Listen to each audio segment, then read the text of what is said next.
accent. Oh, really? It's not as thick as mine, though. It's not as thick as mine. Are you from Brooklyn? I'm from Brooklyn. I'm from Flatbush. Yeah. Oh, all right. Not too far. I'm from. I don't think I have an accent. I'm from Coney Island. You have an accent, Bill. I went to St. Thomas Aquinas on Flatbush and Flatland. There you go. Years and years and years ago. There you go. So you have a question for us? Yeah, I'm retired from the NYPD. Okay. I follow Bill on Twitter. Mm-hmm. And Thank you. Yeah, sure. You're a good follow. You always got some good info, Bill. And I'd like to say this. I was on the job back in the 60s. Mm-hmm. Back then, I retired in 82, so I was through all the 60s stuff, all the Vietnam protests, all the Black Liberation Army, all the Black Panthers, all the Young Lords, all the demonstrations down Wall Street when they were bad news, Right. not the stuff. You know, this was heavy-duty stuff back then. It was really anarchy is the best way to describe it. What I see developing right now is the same thing with Trump and his rallies. You've got these groups, Black Lives Matters, and you got MoveOn.org. Same stuff. Mm-hmm. No difference from what we had years ago, except they get away with it today. They didn't get away with it years ago. That's exactly it. Trust me when I tell you. In 1968, 1970, 1972, their backsides would be tossed out of those private meetings so quick they wouldn't dare come back. So when I hear Trump saying, get them the hell out of here, it should be years ago, this wouldn't be happening. I know exactly where he's coming from. Listen, he came from Queens. Listen, Tom. Yeah, he came from Queens. I came from Brooklyn. There's only a couple of $1 billion separating the two of us. Yeah, Tom. Other than that, we're compatible. Yeah, listen, Tom. Back in the day, if I got in trouble and the cops brought me home, whatever, my parents would be thanking the cops, and I'd be getting my ass beat.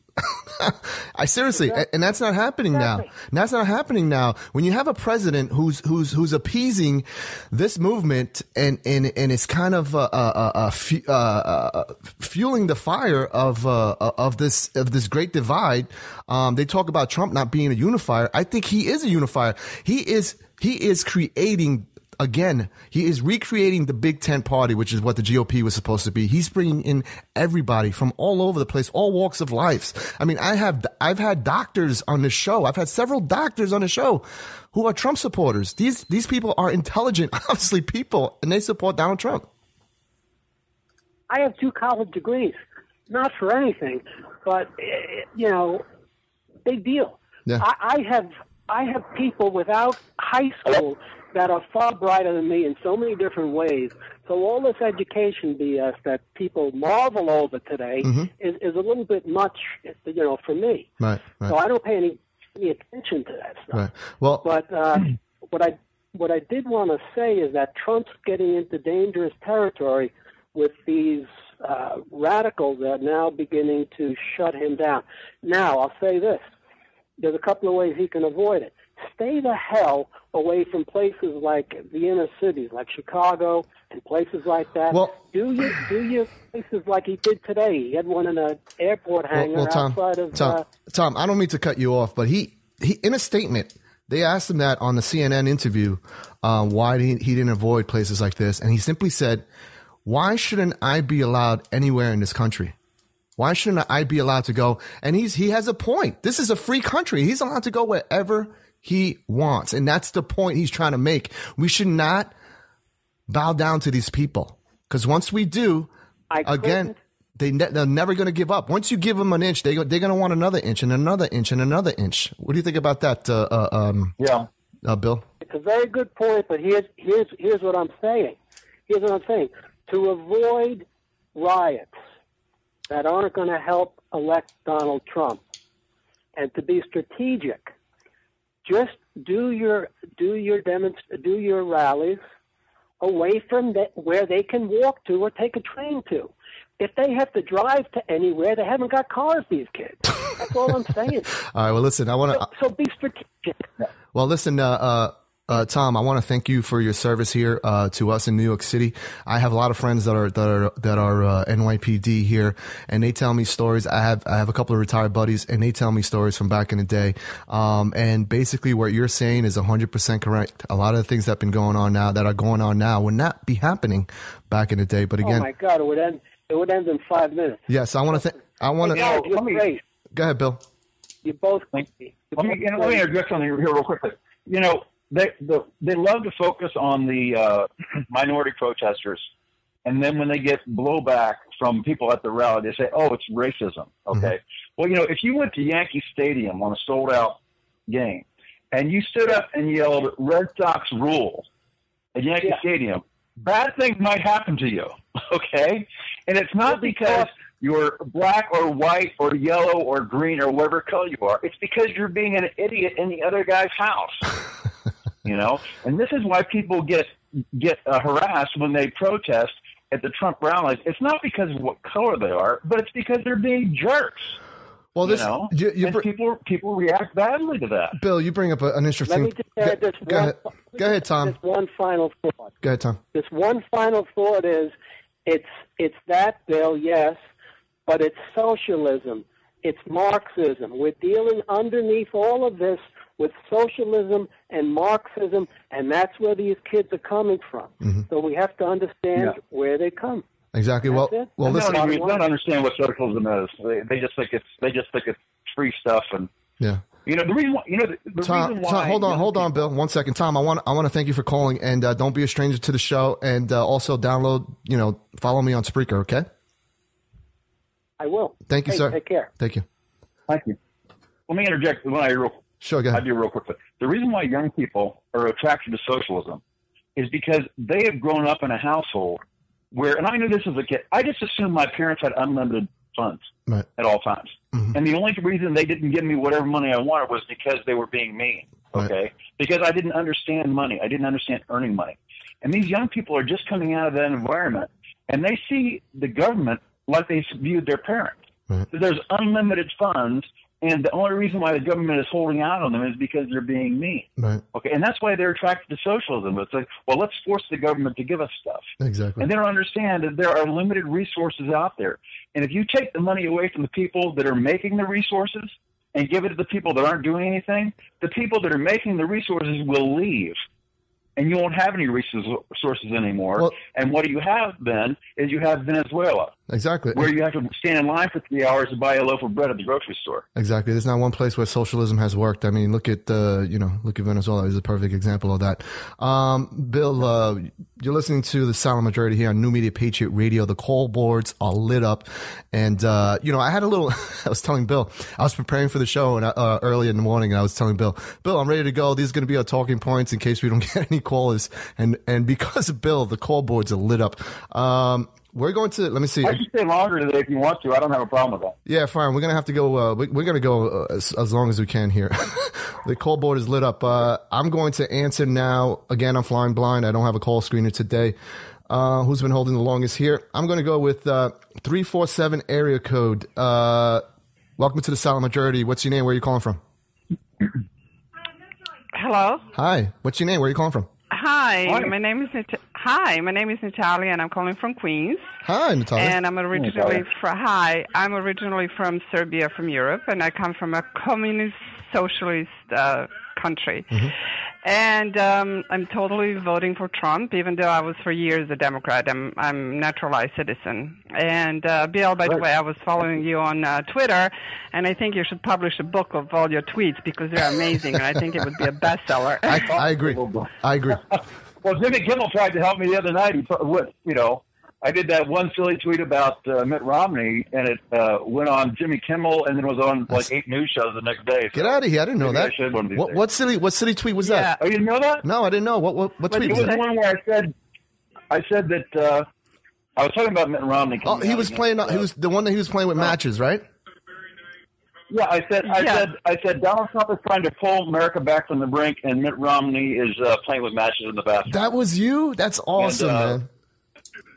Yeah, that was awesome. I think all your tweets are so awesome, so concise, precise, to the point. You nail every answer. I think it's just fabulous. You should print your tweets and publish them. It would be great. It was like the reflection of 2016 campaign. But in any event, I want to make it real quick because I have a kid I have to attend to. But anyway, I just want to tell you, I come from a communist socialist country where communism, socialism doesn't work, because when Bernie Sanders says, oh, you know, we need free education, we need a free... No, there is no such a thing as free thing. Somebody has to pay for it. And these kids are so gullible. They don't understand. Somebody has to pay from somebody's pocket. The money has to come out from somewhere. And when I hear him talk, I'm like, what the heck are you talking about? That doesn't even make any sense. I mean, if you want to live in Zootopia, yeah, but not in real life. And the second part I want to say about Trump, why I love him, is because when I came to this country so many years ago, it was a different place where I thought America would be. But now I live in Queens. So let me tell you, Queens is turning out to be Chinese. They come into here buying properties for cash. So all this area that used to be diverse neighborhoods, they're turning out to be Chinese only. And I'm like, wait a minute, this is America. I see that why don't you have signs in English? You got to speak English here. I don't want to live in China. If I wanted to live in China, I'd move there. Well, that's and the Natalia. And the second. Go ahead, Natalia. I don't mean to cut you off. No, and the second point I wanted to make is about Islam. Now, my son's father is Muslim, okay? And I'm not saying anything against them, God forbid. But I don't want to live in America under Sharia law. If I wanted to do that, I would freaking go to Saudi Arabia. I want to be in a free country with free enterprise, with capitalism. I want money. I want economy. I want good life. Right. If I wanted to be Chinese or whatever, I would move to another country. But I came here. I'm an abiding citizen. I abide the law. I learn in English.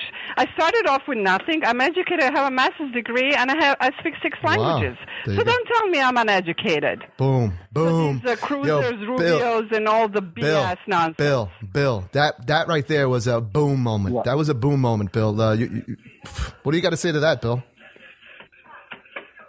Well, you know, I think the whole idea that started out with multiculturalism, how we need to, you know, integrate all these cultures in and kind of lose our American selves, you know, and be fair to everybody. And that's what, you know, come on. I mean, well, Bill, American culture. That's the point, Bill. Back in the day, you know, I read Ann Coulter's book. Whether you love her or hate her, I mean, she makes a lot of interesting points. Back in the day, people used to assimilate to the American values. They came here because America was obviously, I know you hear it all the time, America was the land of the free, the land of opportunity. Now it's become the land of handouts. And that's why people are not assimilating, because they're not forced to. They are given everything for free. But Natalia, I want to thank you for calling in. Yes, I love the show, and Bill, keep up with the tweets, please. We can't have the campaign without your tweets, okay? Thank you. I really appreciate that. And I actually may do something about that book. Okay. The book of tweets for the 2015 election. Yes. I'm yelling. Okay, bye-bye. Thank you. I keep listening, okay? Holy cow. Thank you. Thank you very much for calling in. I appreciate it. Yeah, so there you have it, Bill. You have a lady there who came here, assimilated, educated herself, and she has a family, and she's happy to be here. She came here for the same reasons that I mentioned about the land of opportunity, and you know, she did something for herself. Where now, like I mentioned, people come here and they come here for the handouts and not for the freedom of the freedoms that we have here. But you're listening to the Silent Majority here on New Media Patriot Radio. I am your host, Chris, and yes, by the way, I'm confusing a lot of people here. I am the Patriot. People are confused. I don't know. I'm not promoting it right. Yes, that's me, the Patriot 143. My name is Chris. A lot of people are unaware that I have a radio show. I mean, I'm only 33 shows in, but yes, this is my show. This is me. And my co-host for the day is none other now the famous Bill Mitchell, because he was actually, his tweet got read. I didn't know that, Bill. That's amazing. I remember seeing the clip on Jimmy Kimmel. Yeah. Yeah, somebody told me, they showed that to me. It was like, geez. And here's the funniest thing, that ever since Mitt Romney read that tweet on Jimmy Kimmel, nobody has heard a word from him. Isn't that funny? I think I fried his brain. Well, you know. Did you see his face? Did you see his face when he read it? That was amazing. Well, people have asked me, what does it mean playing with matches in the bathroom? Because they can have a lot of different meanings, right? Right. People thought that I was just referring to, that maybe he passed gas and was lighting a match to get rid of the smell or whatever. Okay. But that actually is not where it came from. Where it came from is when I was a little